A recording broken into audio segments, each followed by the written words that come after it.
Dear students, the topic of my today's lecture is manual doffing or preparation for manual doffing. Although it takes between 2 to 40 hours to fill a cup depending on yarn fineness, process limitations restrict the weight of yarn on the cup to the range of 50 to 140 grams. The small quantity of yarn in this package forces the yarn producer to add an additional processing stage, that is rewinding, after spinning. A further disadvantage of the small package is the necessity to remove full cups at quite short intervals and to replace them with empty tubes, which is a fairly costly operation. In order to ensure that the doff can be carried out efficiently and without causing a large number of end breakages, several preparatory steps must be performed. In these diagrams, those preparatory steps for manual doffing are shown.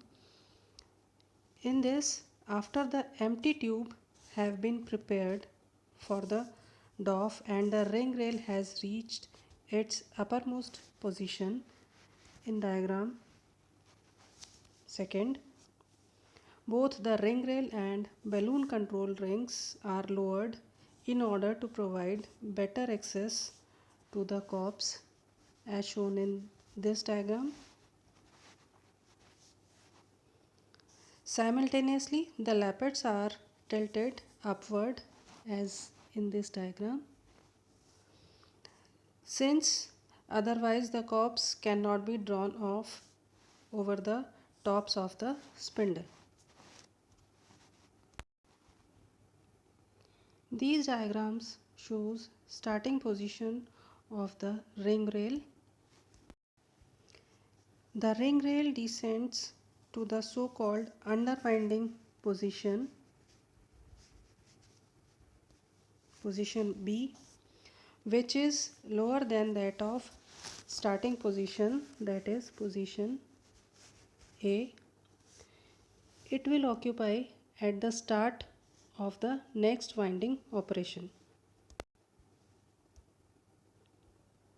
The underwinding position has a special function. It creates a thread reserve. During the lowering of the ring rail, the yarn is still delivered and forms several coils in the return winding.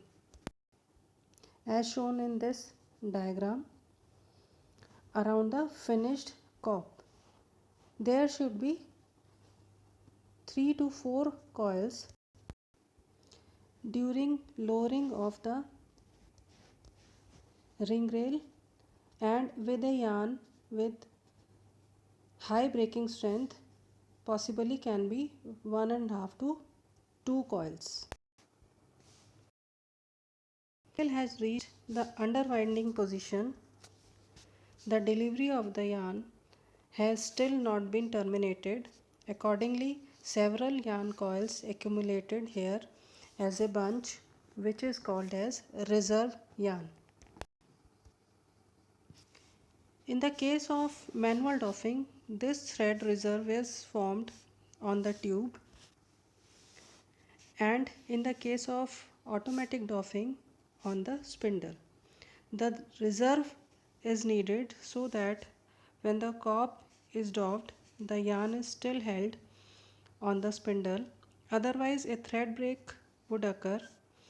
In modern machines, all these operations are carried out automatically. These are the diagrams for manual doffing. The doffer grabs the full corp with one hand, lifted it off the spindle and then down the empty tube onto the spindle with the other hand before the yarn had a chance to break between the full corp and the spindle.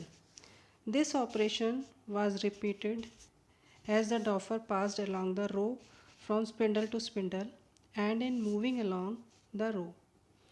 He should use his knee to push two boxes along longitudinal rail fixed on the machine.